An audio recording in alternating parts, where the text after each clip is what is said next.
l'Organisation mondiale de la santé, 80 à 85% des maladies ont un lien étroit avec l'insuffisance d'assainissement en Afrique intertropicale. La plupart des personnes affectées ou décédées par maladie le sont suite à une maladie d'origine hydrique. Sur le plan environnemental, le déversement des eaux usées sans traitement dans les milieux récepteurs constitue le facteur le plus important de pollution des eaux souterraines et des eaux de surface.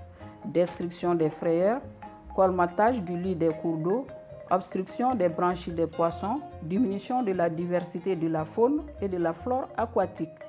Pour faire face à cette problématique, l'État a initié la création de l'Agence nationale de gestion des stations d'épuration du Mali en 2007.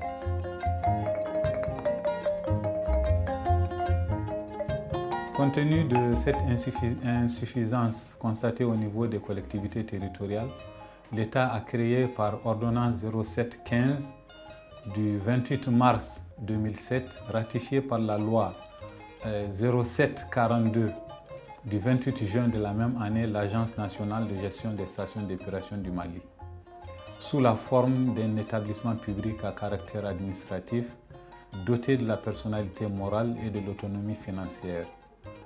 Sa mission est d'assurer la gestion durable des stations d'épuration des eaux usées et des ouvrages annexes. À ce titre, elle est chargée de 1. Promouvoir et veiller à la gestion des ouvrages d'assainissement suivant les normes préétablies. 2. Identifier, organiser et renforcer les capacités d'étude, de réalisation des ouvrages d'assainissement.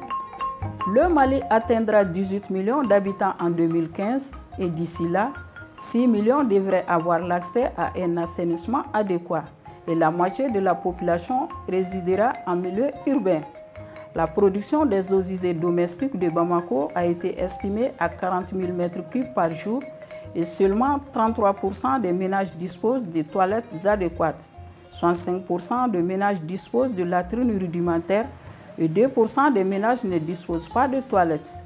Les initiatives fleurissent, à l'exemple des mini-égouts réalisés dans les communes du district, mais restent encore insuffisantes. Bamako bénéficie ainsi d'un réseau de mini-égouts long de 37,5 km. La Fondation Santé et Environnement est créée depuis 2007. Elle vise essentiellement à créer une synergie d'action entre les différentes parties prenantes. De là, je voudrais parler de la société civile, des environnementalistes, des agents d'assainissement et autres. Nous avons pour objectif aussi de permettre à la population malienne de s'approprier des informations sur les risques de maladies liées à l'environnement. Nous faisons aussi des actions de concertation favorisant l'implication des acteurs et de la population. Et par là aussi l'accompagnement des structures étatiques, privées, nationales et internationales dans l'élaboration et la mise en œuvre de leur plan de communication. La vocation principale de la Fondation Santé et Environnement est de contribuer à la protection de l'environnement et l'assainissement du cadre de vie des populations. Contribuer aussi à l'essentiel dans l'amélioration de l'économie et la valorisation des pratiques économiques durables impliquant les femmes, les jeunes, dans la gestion des déchets solides et liquides leur permettant d'avoir des subsides. À l'instar de nombreuses grandes villes dans le monde, Bamako connaît avec acuité le problème de la gestion de ses eaux usées. Il est vrai que le Mali enregistre des améliorations notables avec l'aide de ses partenaires, mais au manque de moyens suffisants pour faire face aux besoins s'ajoute un véritable je m'en foutisme des populations. C'est fort de ce constat qu'un projet de renforcement de l'AGCM est né, regroupant la Société publique de gestion de l'eau de la Belgique et la Fondation Santé Environnement. Et depuis 2011, nous accompagnons l'AGCM à travers un partenariat qui nous lie. Et ce projet est financé à hauteur de 75% par l'Union européenne et 25% par la Société publique de gestion de l'eau de la Belgique.